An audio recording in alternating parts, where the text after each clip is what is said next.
సకల ఘనత మహిమ ప్రభావములు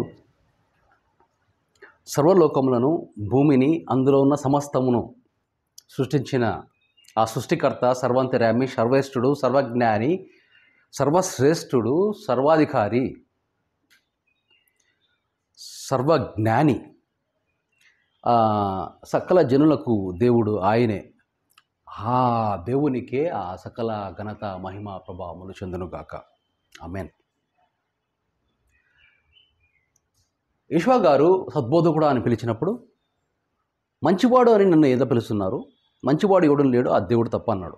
అంటే ఈ సకల ఘనత మహిమ ప్రభావములు ఆ దేవునికి అలాగా ఇవ్వాలా అని చెప్పేసి అక్కడ యెషయా గారు మనకు మాదిరి చూపించారన్నమాట.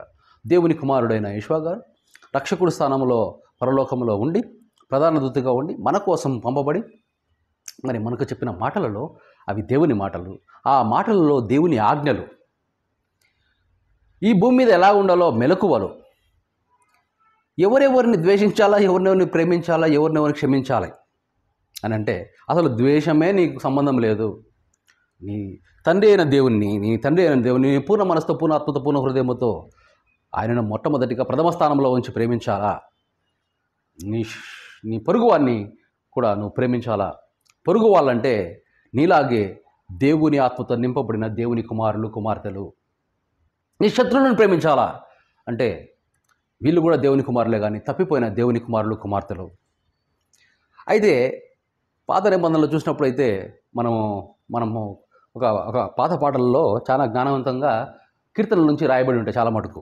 అవి ఎలా ఉంటాయంటే, దేవునికి స్తోత్రము గానము చేయుటయే మంచిది.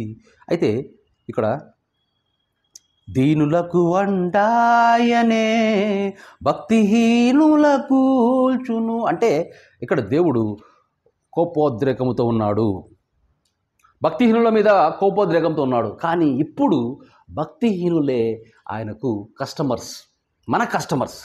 వాళ్ళని తప్పిపోతున్నారు అన్నమాట. తప్పిపోతూ చేపల్లాగా తప్పించుకుంటూ ధనం వైపుకి, కుటుంబ ప్రేమ వైపుకి, పని గాడిదలాగా పనిచేయడానికి, కుక్కలాగా ఇంటి వాళ్ళని కాపలా కాయడానికి, పందులాగా పిల్లల్ని పెంచడానికి ఉంటున్నారు తప్ప సింహములాగా, ఒక రాజాలాగా, రాజులకు రాజు, ప్రభువులకు ప్రభు, దేవుళ్లకు దేవుడు, ఈ పిట్టదేవుళ్లకు పుట్టదేవుళ్లకు దేవుళ్లకు దేవుడైన ఆ దేవుని కుమారుడు అయిన నీవు ఒక యువరాజువు కాదా? మరి ఆ యొక్క ఆధిక్యత నీకు ఇచ్చిన ఆ దేవునికే సకల ఘనత మహిమ ప్రభావం చేదు. ఇప్పుడు మనం ఎవరిని ద్వేషించగలుగుతాం? ద్వేషించడానికి ఆప్షన్ లేకుండా చేసి ఇది ప్రేమ కావ్యం, ఇది ప్రేమ కావ్యం. ఎవరిని ప్రేమించాలా? నీ శత్రువును కూడా ప్రేమించాలి. మరి ఒకవేళ ఎవరిని క్షమించాలి? ఎన్నిసార్లు క్షమించాలి? 70 అంతలు 7 సార్లు క్షమించు అంటే లెక్క పెట్టుకోవద్దు. ఇంకా 490 సార్లు నువ్వు లెక్క పెట్టుకుంటావా? నేను క్షమించిన లెక్క పెట్టుకోనంతగా నువ్వు క్షమించేసేయి, అందరినీ ప్రేమించేసేయి. ఎవరినే కానీ నువ్వు తీర్పు తీర్చవద్దు. నిన్ను నువ్వు ఉపేక్షించుకొని నువ్వు దేవునికి నిన్ను నువ్వు ఉపేక్షించుకో, నిన్ను నువ్వు వదిలేసేయి. నేను అనేది పక్కన పెట్టు. ఇది యెషయా గారు పలికిన దేవుని మాటలు. అదే మాట నా నోట మీ నోట అయి ఉండాల. నిన్ను వాళ్ళు ఏ విధంగా రిసీవ్ చేసుకోవాలనుకుంటారో, నీకు ఏ విధంగా అయితే నువ్వు కోరుకుంటున్నావో వాళ్ళు చేయాలని, ఆ విధంగా నువ్వు చెయ్యి. ఇవి యెషయా గారు చెప్పిన ఆజ్ఞలు. ప్రధానమైన ఆజ్ఞ వచ్చేసి, మొట్టమొదటి అయిన ఆజ్ఞ, ఆ తండ్రి అయిన దేవుని మాత్రమే ప్రేమించు. మత్తయి 5:10లో నీ తండ్రి అయిన దేవుని మాత్రమే ఆరాధించి, ఆయనను మాత్రమే సేవించుము. ఇవి అది ఎవరు చెప్పినారు? ఇప్పుడు నేను యెషయా గారిని తమ్ముడిని, నేను యెషయాలాగా నేను మీకు చెప్తాను అనుకో. నేను మీకు చెప్పినదేమనగా మా అన్నయ్య చెప్పినట్టుగా మీరు మన తండ్రి అయిన దేవునిని మాత్రమే ఆరాధించి ఆయనను మాత్రమే సేవించుడి అంటే మీరు వచ్చి ఏం చేస్తున్నారు కదా? నన్ను ఆరాధించి నన్ను సేవిస్తున్నారు. అబ్బా పద్మాగర్ గారు మీరు ఎంత చక్కగా వాక్యం చెప్పారండి, అబ్బా భలే చెప్పారండి వాక్యము అంటే అది విగ్రహారాధన అవుతుంది. దేవుడు నన్ను కూడా తంతాడు. మరి నువ్వెందుకు రా వాళ్ళకు అంతగా వాళ్ళను పురిగొల్పి ప్రోద్బలం చేసి నువ్వు ఎందుకు అలా చెప్పావు? నిన్ను నువ్వు ఎందుకు హెచ్చించుకున్నావు అంటే, ఆ నాన్న నేను ఎక్కడ హెచ్చించుకున్నా, మరి ఎందుకు వాళ్ళు నువ్వు వాక్యం బాగా చెప్పినా అంట. వాళ్ళు విగ్రహారాధికులన్నా, వాళ్ళకు ఇంకా మార్పు రాలేదు, వాక్యం చెప్పిన నేను అనుకుంటారు, నాలో నివసించిన మీరని వాళ్ళకి తెలియడం లేదు. మత్తయి 10:20 మాట్లాడుతున్నది మీరు కాదు, మీలో ఉన్న నా ఆత్మ అంటున్నాడు దేవుడు. లూకా 12:12 మాట్లాడుతున్నది మీరు కాదు, మీలో ఉన్న ఆ పరిశుద్ధాత్మ నా ఆత్మ అంటున్నాడు.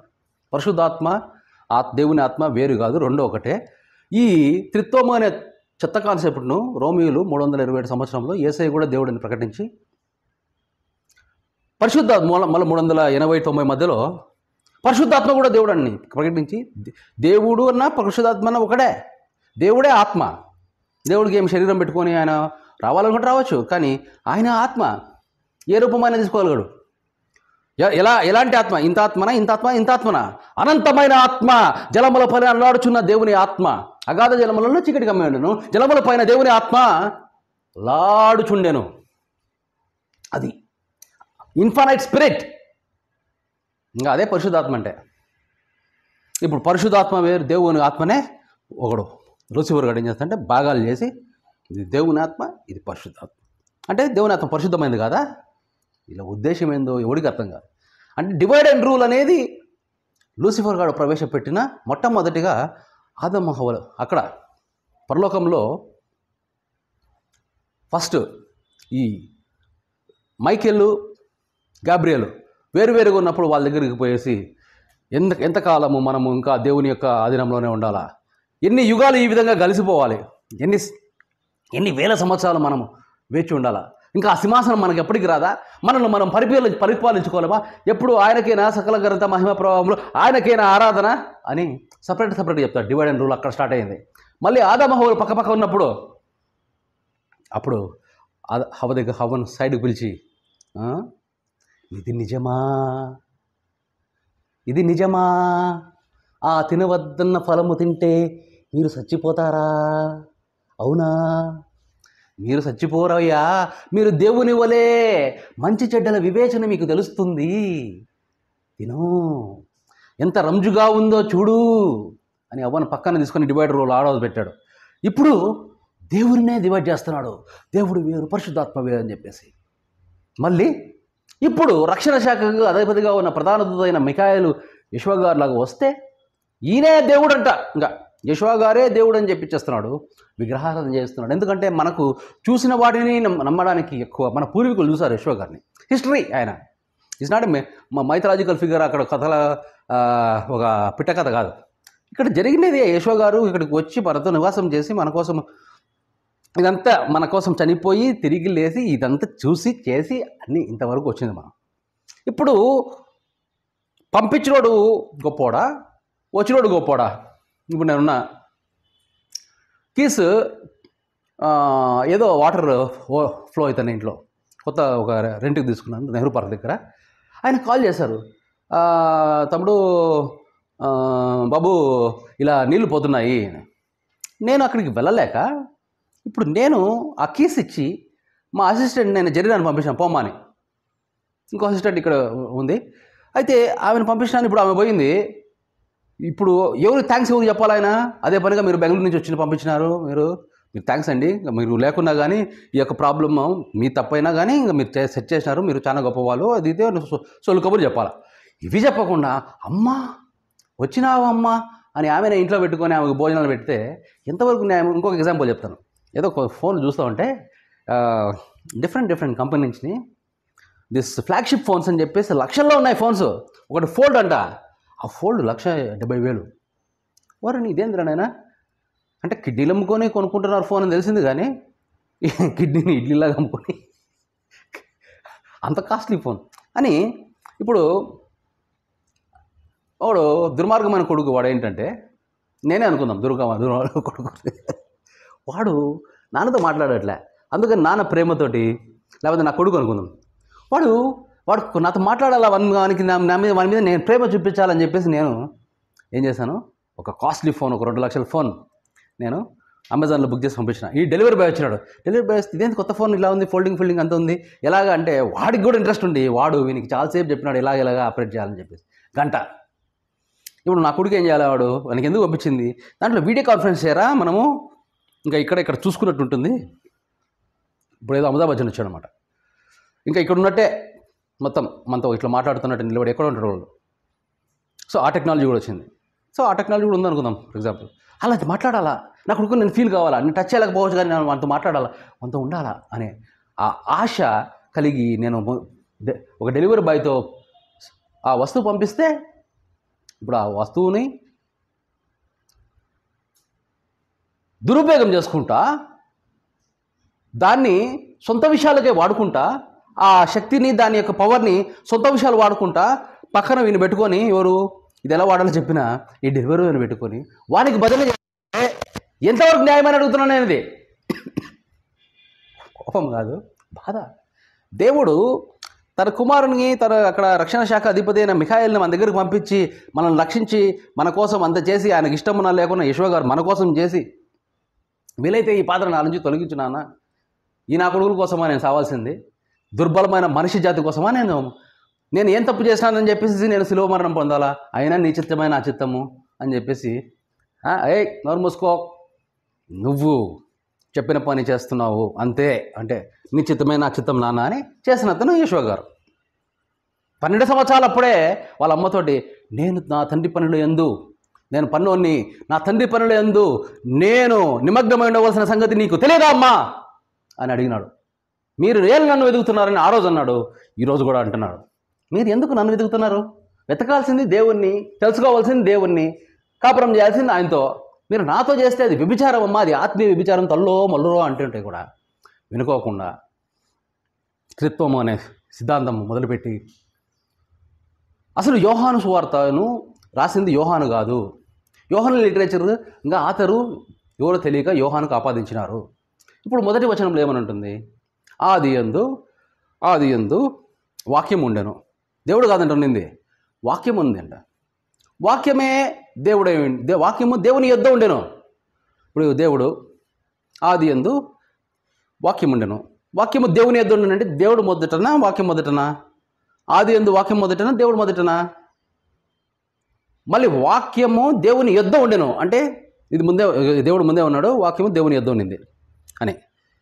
అయితే వాక్యమే దేవుడే ఉండెను అంటే ఇంకా మళ్ళీ ఒకటి ఏంటి అడా అంటే, ఇక్కడ ఒక కన్ఫ్యూజన్ క్రియేట్ చేసి సృష్టిని దేవుడు సృష్టించినాడు వాక్యాన్ని, వాక్యం దేవుని సృష్టించాలి, దేవుడే వాక్యాన్ని సృష్టించినాడు, దేవుడే యేసయ్యను సృష్టించినాడు, దేవుడే యేసయ్యతో పాటు మిగిలిన ప్రధాన దూతలను కూడా సృష్టించినాడు. ఇది వదిలిపెట్టి, సృష్టికర్తను వదిలిపెట్టి నువ్వు సృష్టిని ఆరాధన చేస్తే దాన్నే విగ్రహాధన, దాన్నే ఆత్మీయ వ్యభిచారం అంటారు.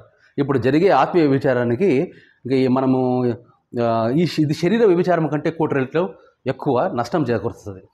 ఎందుకంటే నువ్వు ఆ శరీర వ్యభిచారం చేస్తే నీకు ఆరోగ్యం పాడవుతుంది, నువ్వు బ్యాక్టీరియా ఇన్ఫెక్షన్స్ వస్తాయి. ఈ వ్యభిచారం వల్ల కుటుంబము అతలాకుతలమైపోతుంది. అంతేగాని నీ ఆత్మకేం కాదు. శరీర వ్యభిచారం చేసుకునే వాళ్ళ వలన దానివల్ల నీ శరీరం మీడే వదిలిపెట్టిపోతావు, నీ ప్రాణం అంటే నీ యొక్క మన మేధస్సు కూడా ఇక్కడే గాల్లో కలిసిపోద్ది, కానీ నీ ఆత్మ దేవుని దగ్గరికి వెళ్తుంది. సో నువ్వు ఆత్మలో దేవుణ్ణి యొక్క ఆరాధిస్తే నువ్వు దేవుని దగ్గరికి పోతావు, లేకపోతే నువ్వు నరకానికి పోవడానికి మధ్యాకాశంలో వెయిట్ చేస్తుంటావు.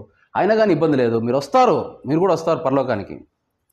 ఎలాగంటే ఆ లూసిఫరే మనము నూరంతలుగా ఫలించి, ఎవరిలాగా యెషూవ అనే విత్తనంలాగా మనము ఫలించి మనం అయ్యి, మనలాగా కాదు.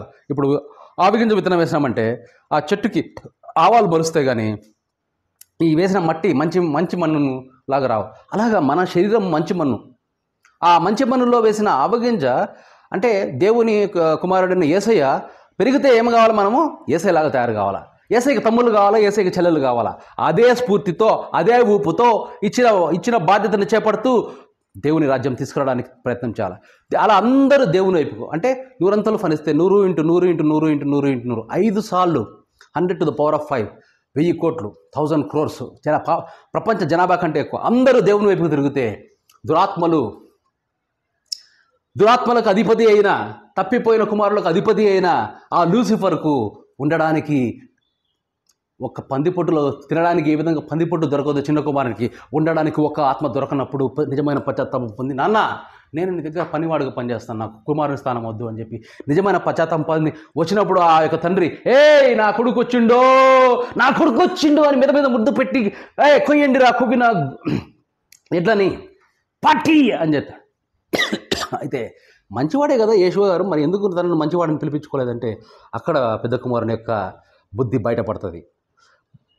పెద్ద కుమారుడు ప్రతి వారికి మనకు వచ్చిన స్వభావాల్లో చాలా మటుకు దేవుని నుంచి స్వభావాలు వస్తాయి. జలసి, మనం పోయి వేరే వేరే దేవుళ్ళని తయారు చేసుకొని మనం మొక్కేమనుకో దేవునికి జలసి వస్తుంది. అదే ఇప్పుడు ఏమైంది, చిన్న కుమారుడు అంతగా నిద్ర లేకుండా, నాకు నిద్ర లేకుండా, మా నాన్నకు నిద్ర లేకుండా, తండ్రి అయిన దేవునికి నిద్ర లేకుండా, కునుకడు నిద్ర లేకుండా టెన్షన్, వాడిని ఏం చేయలేడు, వాడు కూడా కొడుకే, వాడేమో తిరగబడి మీదకి వస్తున్నాడు. ప్రేమతో చేసుకున్న మనుషులను అందరినీ చెడగొడుతున్నాడు. ఇప్పుడు పెద్ద కొడుకు ఉన్నాడు, చిన్న కొడుకు కొడితే మనం ఏం చేస్తాం, పెద్ద కొడుకు పటాను కొడతాం, ఎందుకు వాడిని కొడుతున్నావు అని. కానీ ఇక్కడ కొట్టలేని పరిస్థితి, వాడు కొడుకే. నేను కొడుకులు కదా, వాళ్ళు దత్తపుత్రులు, వాళ్ళని నువ్వు తయారు చేసుకున్నావు, మేము నీ స్వరూపం, మేము నన్ను ఫాదర్ మమ్మల్ని కదా నువ్వు ముందు సృష్టించుకుంది, ముందొచ్చిన చెవులు ఎక్కువ వెనకొచ్చిన కొమ్ములు ఎక్కువ అంటున్నాడు. ఎంత ఆశ్చర్యం. అయితే ఇప్పుడు మరి అడుగుతున్నాడు, మరి వాడిని ఏం చేయలేడు, కానీ వాడు తిరగబడుతున్నాడు దేవుని మీదనే, కానీ దేవుడు ఏం చేయలేకపోతున్నాడు. అంటే చేయాలంటే నా రాజ్యము వచ్చును గాక అన్నాడంటే ఇంకా లూసిఫరు మనుషులు ఎవరైతే తప్పిపోయిన కుమారులు అందరూ ఉన్నారో అందరూ సర్వనాశనం. దేవుని వైపు ఉన్న వాళ్ళు మాత్రమే దేవుని దగ్గరికి వస్తారు. అది సంపూర్ణ కంప్లీట్ డామినెన్స్ మళ్ళీ దేవునికి వస్తుంది. కానీ ఇది కాదు దేవునికి కావాల్సింది. ఒక ఆత్మ నష్టపోకూడదు. చనిపోయిన వారు సైతం మధ్యాకాశంలో వెయిట్ చేస్తున్నారు, వాళ్ళ ఆత్మ సైతం రావాలంటే అప్పుడు లూసిఫర్ కూడా పాపక్షమాపణ పొంది రావాలా, తను మారు మనసు పొంది రావాలా. మారు మనసు ఎప్పుడు పొందుతాడంటే ఎప్పుడైతే పందిపుట్టు దొరకదో, ఒక ఆత్మ కూడా దొరకకూడదు లూసిఫర్ యొక్క సైన్యానికి. అప్పుడే పరలోకం వస్తుంది, కంప్లీట్ డామినెన్స్ వస్తుంది, దేవునికి మొదటి స్థానం వస్తుంది. అంటే సృష్టికి మొట్టమొదటిగా దేవునికి ఏ విధంగా అయితే సర్వాధికారం ఉందో ఆ సర్వాధికారమైన స్థానానికి వస్తుంది. ఇది చాలామందికి తెలియదు. నేను అనుకునేవాడిని, ఏంటి తండ్రి చిత్తం అంటే దేవునికి సర్వాధికారము తిరిగి రావాలనేదేనా, ఇంత స్వార్థంగా ఉంటుందా ఆయన ఆలోచన అని అన్నప్పుడు ఒకరోజు ఉదయకాలము ఆయన అంటున్నాడు, ఆ తలంపు, నేను సర్వాధికారం కావాలనుకుంటే నాకు ఎంతసేపు, నాకు కావలసింది నా చిన్న కొడుకు తిరిగి వెనక్కి రావాలి. ఇది ప్రేమతో కూడిన కోరిక తప్ప అధికారం కోసం కాంక్ష కాదు, ఇది ప్రేమతో కూడిన కోరిక అని ఆయన చెప్పిన అప్పుడు కంట్లో నీళ్ళు కారి, నానా నువ్వు ఇంత ప్రేమమయుడుగా, నేను అంతగా క్షోభ పెడుతున్నా, అంతగా బాధ పెడుతున్నా, ఇంకా వాని గురించి నువ్వు ప్రేమిస్తున్నావా నాన్న, శత్రువుని ప్రేమించడం అని యేసు ద్వారా చెప్పించిన మాటకు నువ్వు ఇంత అర్థం కలిగావా నాన్న అని చెప్పి, శభాష్ నాన్న, భలా నాన్న అని అన్నప్పుడు ఈ యొక్క ఆ రోజంతా నేను ఎంత ఆనందంగా, ఆ దేవుడికి ఇంత ప్రేమమయుడు నా దేవుడు, నేను దేవునికి వ్యతిరేకంగా తిరుగుతున్నప్పుడు ఆయన నన్ను ప్రేమించాడు. మామూలుగా మనతో పాటు ఉన్న వాళ్ళని ప్రేమించడము, మన ఇంటి వాళ్ళను, మనకు సపోర్ట్ చేసే వాళ్ళని ప్రేమించడం సరే, మనల్ని ఎదిరించే వాళ్ళని ప్రేమించడం అంటే ఎంత ప్రేమ కావాలి దానికి. అయితే ఈరోజు ఒక అంశంలోకి వెళ్ళాలనుకుంటున్నాను. త్రిత్వం అయితే చెప్పినాను. త్రిత్వం అనేది ఒక చెత్త. దేవుణ్ణి పరిశుద్ధాత్మ వేరు అని చెప్పి, దేవుడే ఆత్మ, ఆత్మే పరిశుద్ధాత్మ, ఇవి వేరు అని చెప్పి మళ్ళా వేరు చేసి రెండు ఒకటి చేయాలనే ప్రయత్నం. ఎందుకంటే అప్పుడు చర్చీల ఆదాయము తగ్గిపోయింది. ఎందుకంటే యెషువ గారు ఏం చెప్పినారు, మీరే ఆలయము, మీలో దేవుని ఆత్మ నివసిస్తున్నది, సమీప గ్రామాలకు వెళ్ళండి, సమీప పట్టణాలకు వెళ్ళండి, లోతుగా వెళ్ళి దేవుడు మళ్ళీ మిమ్మల్ని ప్రేమిస్తున్నాడు అనే సువార్తను ప్రకటించండి అంటే, ఇప్పుడు మన వాళ్ళు ఏం చేస్తున్నారు, అందరూ చర్చి వాళ్ళంతా పోయి నిజమైన దేవుడు యేసయ్యా, నిజమైన దేవుడు యేసయ్యా, పాపాలు ఒప్పుకో రక్షిస్తాడు, పాపాలు ఒప్పుకో ఆల్రెడీ రక్షించేశాడు మనల్ని. ఆదాము అవ్వలు చేసిన ఆజ్ఞ అతిక్రమణ నుంచి మనము దేవునికి దూరం అయి ఉన్నప్పుడు, మనలో దేవుని ఆత్మ నివసించినప్పుడు, ఆయన వచ్చేసి దేవుని ఆత్మ అనే విత్తనం మనలో, దేవుని కుమారుడు అనే దేవుని ఆత్మ అనే విత్తనం మనలో వేసి మనల్ని పవిత్రులుగా చేసినాడు, క్షమించేసేసినాడు కంప్లీట్గా. ఇప్పుడు మనము దేవుని వైపు తిరగవలసింది, దాన్ని మన ఆహాన్ని తీసుకుంటే అది మొలకెత్తి మనం దేవుని కుమారులం అవుతాం. దేవుని చిత్తం తెలుసుకుంటాము, దేవుని చిత్తం తెలుసుకుని దాన్ని నెరవేరుస్తుంటే మనం దేవుని కుమారమే. ఆల్రెడీ చేయాల్సిందంతా చేసినాడు. ఇప్పుడు కొత్తగా మనం పాపాలను ఒప్పుకోవాలా, అది చేయాలా, ఇది చేయాలా అంటే ఇంకా దేవుని కుమారుడు వచ్చి చేసింది ఏం లేదా? ఇంకా రక్షించేసినాడు, నేను రక్షించేసినా అంటున్నాడు ఆయన. మీరేమో ఇంకా రక్షించలే, మీరు ఆ పని చేస్తే ఒప్పుకుంటాం, ఈ పని చేస్తే మీరు రక్షింపబడతారు, ఆ పని చేస్తే రక్షింపబడతారు. ఏంలే, యేసయ్యని మీరు సొంత రక్షకుడుగా అంగీకరించాలి, అప్పుడు మీరు రక్షింపబడతారు. అంటే సొంత రక్షకుడు, పక్కింటి రక్షకుడు, పర్సనల్ బ్యాంకు, పర్సనల్ లాకరు ఉంటాయి. అట్లా ఇవన్నీ కళ్ళెపల్లి సొల్లి మాటలు అంటారు. ఎందుకంటే వీటిని ఫాలో కావడం వల్ల ఏమవుతుందంటే దేవుణ్ణి మర్చిపోయి నువ్వు సృష్టిని, దేవుని కుమారుడైన సృష్టిని నువ్వు ఆరాధిస్తే అదే విగ్రహారాధన. ఎందుకంటే మన వాళ్ళు పూర్వీకులు యేసయ్యను చూశారు. దాన్ని బట్టి నువ్వు ఆ కనపడిన ఆ దేవుని ఆత్మస్వరూపి అయిన ఆ దేవుణ్ణి వదిలిపెట్టేసి పంపించిన బంటును పోయి నువ్వు పూజిస్తానని, ఆరాధిస్తానంటే పాటలన్నీ ఎట్లుంటాయి? పాటలు ఎలా ఉన్నాయి? ప్రేమ, యేసుని ప్రేమ ఎన్నడూ మరువలేనిది, నిజము దీనిని నమ్ము, ఇది ధర అందించలేనిది, ధర అందించలేనిది అని రకరకాలుగా దీన్ని పాడుతూ వస్తున్నారు. ఇక్కడ యేసయ్య ప్రేమ అని కనపడింది, కానీ యేసయ్యను పంపించిన దేవుని ప్రేమ అని కనపడలేదా?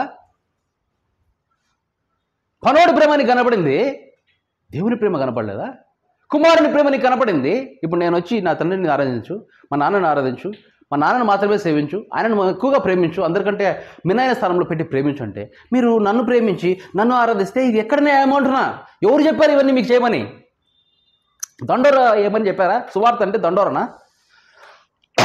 సువార్త అంటే సొలిసిటేషనా? సువార్త అంటే ఆ దేవుడు మళ్ళీ మిమ్మల్ని ప్రేమిస్తున్నాడు, ఇలా నివసించాలనుకుంటున్నాడు అనేది సువార్త.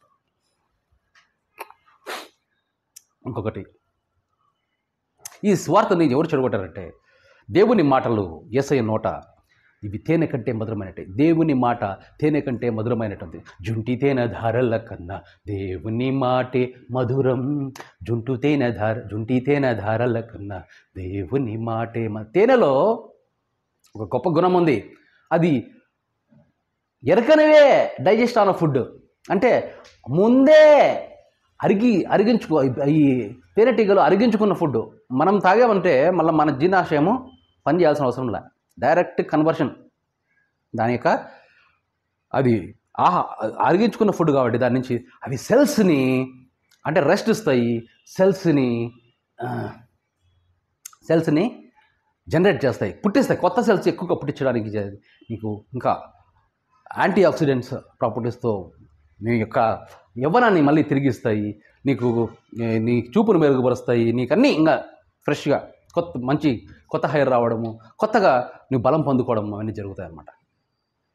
ఇవన్నీ ఇది తేనె లాంటిది, ఇది ఆహారము యేసయ్య మనకిస్తే అవి పక్కన పెట్టి గొర్రెతోలు కప్పుకున్న వారి కోసం యోహాను లిటరేచర్ అంటే యోహాను సువార్త, యోహాను పత్రికలు 1, 2, 3, ప్రకటన, పౌలు రాసిన పత్రికలు, ఇంకా ఎన్నో ఉన్నాయి అవి చాలా. వీటన్నిటినీ ఫాలో గమ్మని యేసయ్య చెప్పినాడా? నా వెనక వచ్చే ప్రతి గొర్రెతోలు కప్పుకున్న తోడలను ఫాలో గమ్మని. వీళ్ళు ఎట్లా ఉంటాయి? వీళ్ళు ఏంది తోడలా కనపడరు.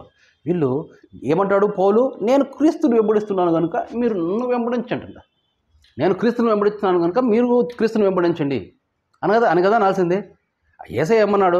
నన్ను మాత్రం వెంబడించండి అంటే నన్ను వెంబడించుడి అని చెప్పిన తర్వాత నా వెనకాల గొర్రెతోలు కప్పుకున్న తోడేలు వస్తున్నారు, వాళ్ళు వెంబడించదంటే ఏమని అర్థము? నన్ను మాత్రం వెంబడించండి అని ఆయన చెప్పినాడు. ఇప్పుడు వీడొచ్చి దొంగోడొచ్చి వెనకాల నేను ఆయన వెంబడిస్తున్నాను కనుక మీరు నన్ను వెంబడించండి అంటే ఇప్పుడు నా షర్టు పట్టుకొని వస్తున్నాడు. నేను యేసయ్య షర్టు పట్టుకున్నాను, నువ్వు నా షర్టు పట్టుకున్నాడు. యేసయ్య పక్కకి వెళ్ళిపోయినాడు, వీడు పక్కన పోతున్నాడు. ఇప్పుడు మళ్ళంతా పక్కదారి పట్టిస్తున్నాడు పౌలు. 10 విషయాలు చెప్తాడు, దాంట్లో 9 విషయాలు కరెక్ట్ ఉంటాయి. ఒకటి దొంగతనం, ఒకటి దొంగ మాట ఉంటుంది, దాంతో మనల్ని విగ్రహాన్ని చేస్తున్నాడు. యేసయ్య నేను దేవుడు అని చెప్పేసి యేసయ్య ఎప్పుడు చెప్పుకోలే. ఆయన నన్ను ఆరాధించడని ఎప్పుడు చెప్పలే, నన్ను ప్రేమించడని కూడా ఆయన చెప్పలే, నన్ను సేవించండి అని కూడా ఆయన చెప్పలే. కానీ పౌలు ఏమంటున్నాడు? యేసయ్య దేవుడు. యోహాను ఏమంటున్నాడు? యేసయ్య దేవుని కంటే గొప్పవాడు. ఆది యందు వాక్యం ఉండెను, వాక్యము దేవుడై ఉండెను, వాక్యం దేవుని ఎద్దు ఉండెను, వాక్యమే దేవుడైను, ఆది అందే వాక్యం ఉన్నాడు, అందరే దేవుని కంటే ముందున్నాడు యేసయ్య అన్నట్టుగా చెప్తాడు. మనకి విగ్రహారాధన చేయడానికి, ఆత్మీయ వ్యభిచారం చేపించడానికి బాగా పురిగొల్పుతున్నారు. వీటిని ఏమంటారంటే అవి కూడా తేనె నుంచే ఆహారం తిన్నాడు మనిషి. కానీ ఇప్పుడు దాంట్లో వాడు జీర్ణించుకొని వాని యొక్క మలినమంతా దాంట్లో కలిపి పక్కన పెట్టినాడు. దాంట్లో ఆహారం ఉంది, మలినం ఉంది. ఉట్టి మలినం అంటే మనం గుర్తుపడతాం, కానీ ఆహారము మలినము సమ్మేళనమైనప్పుడు అవి గుర్తుపట్టడానికి చాలా కష్టంగా ఉన్నాయి. వాటిని ఏమంటున్నాడు ఇప్పుడు? మత్తయి 7:6లో పరిశుద్ధమైనవి కుక్కలకు పెట్టకూడి, మీ ముత్యములు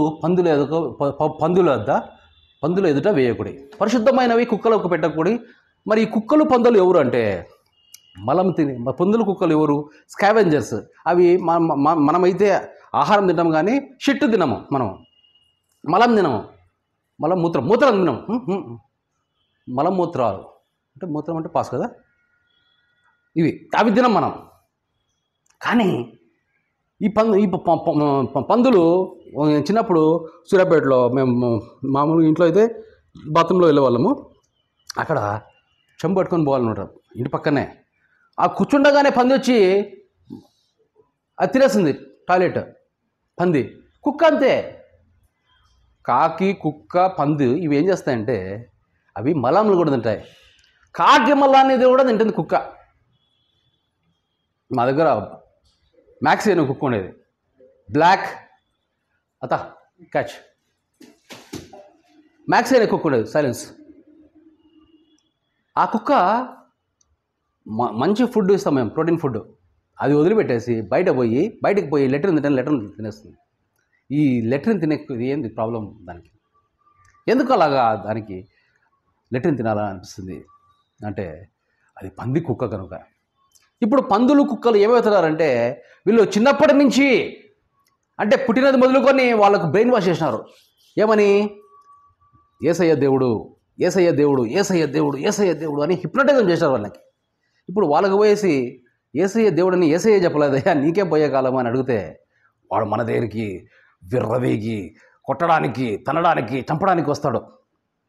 ఎక్కడన్నా కానీ యేసయ్య ఎవరన్నా నీ శత్రువునైనా ద్వేషించనుందా మాట? కొట్టడం పక్కన పెట్టు, ఇది అబద్ధ బోధ అంటాడు. మరి యేసయ్య చెప్పిందే కదా నేను చెప్తున్నాను. దేవుని మాట యేసయ్య నోట, అదే మాట నా నోట, మీ నోట, అందరి నోట కావాలా? అదే నేను చెప్తాను. మీరు గమనించుకోండి, మీరు చదవండి. నేను చెప్పాల్సిన అవసరం లేదు. మత్తయి, మార్కు, లూకా సినాప్టికల్ గాస్పెల్స్ అంటారు, వాటిని చదవండి. వాటిలో యేసయ్య మనకేం చెప్పాలనుకుంటున్నాడు, ఏం చెప్పాడు? తనను విగ్రహారాధన చేయమని అడిగాడా? దేవుని పేరేమని చెప్పినాడా యేసయ్య? మరి ఇవన్నీ లేకుండానే మీరెంతగా మీరు ఊహించుకొని, మీరెంతగా మీరు చేసేసుకొని, ఎవడో చెప్పిండి చేసి, బైబిల్ కాలేజీలు చెప్పిండి చేసి, ఆడు చెప్పిండి చేసి, ఈడు చెప్పిండి చేసి అన్నీ చేస్తే మతాది పెద్ద, సంఘ పెద్ద, తల్లి సంఘం, పిల్ల సంఘం అనుకుంటా మీరు ఇవన్నీ చేసుకుంటూ ఉంటే, విగ్రహారాధన చేసుకుంటా, ఆత్మీయ విచారం చేసుకుంటూ ఉంటే ఆ దేవునికి మీరు ఇష్టం అనుకుంటున్నారా? ఇంకా క్షమాయుగంలో పోతున్నారు, మీరు ప్రేమాయుగంలో పోతున్నారు కాబట్టి బతికిపోయినారు. కానీ ఇదే ఇంకొక యుగం అయితే సర్వనాశనం అయిపోయింది వాళ్ళు. ఇప్పటికైనా పందులు కుక్కలైనా ఎవరన్నా ఉంటే అంటే ఈ యోహనిన్ పత్రికలు, యోహనిన్ లిటరేచర్, యోహాను సువార్త, యోహాను పత్రికలు దాంట్లో కూడా ఉన్నాయి. మనకు కూర్చొని చదివితే ఇప్పుడు యోహాను అంటాడు చాలా మంచి మాట, దేవుడు ఆత్మ కనుక మరి ఆత్మతోనూ సత్యంతోనూ ఆరాధించాలి. ఏముంది దాంట్లో తప్పు? మంచి మాట.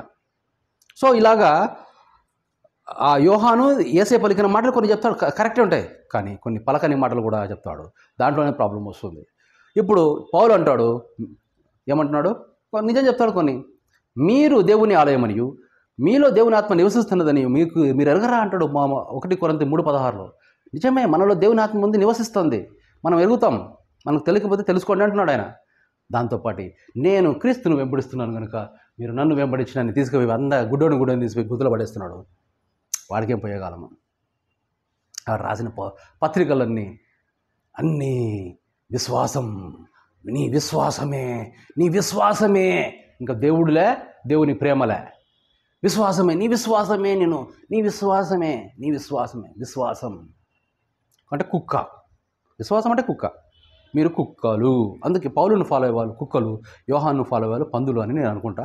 లేకపోతే పందులు కుక్కలు రెండు, వీళ్ళిద్దరు ఫాలో అయ్యారు పందులు కుక్కలు అని అనుకుంటా. దయచేసి మీరు దాని నుంచి పక్కకు పోయేసి నేను చెప్పిన దాన్ని కాదు, మీరు ఒక వివేచన ఉపయోగించి, మీ జ్ఞానాన్ని ఉపయోగించి మళ్ళీ మత్తయి మార్కు లూకా మొదటి నుంచి చదివి దేవుడు మాట యేసయ్య నోటంలో ఉన్న ప్రతి ఆజ్ఞ, ప్రతి మర్మాన్ని, ప్రతి ఒక్క మెలకువని తెలుసుకొని ఈ యొక్క జీవితంలో కూడా పరలోకంలోనే కాదు ఇక్కడ కూడా నువ్వు దేవుని కుమారుడుగా సర్వ సమృద్ధితో బ్రతకాలనేది నా ఆశ. సకల ఘనత మహిమ ప్రభావంలో ఆ దేవునికి చెందునుగాక. ఆమెన్.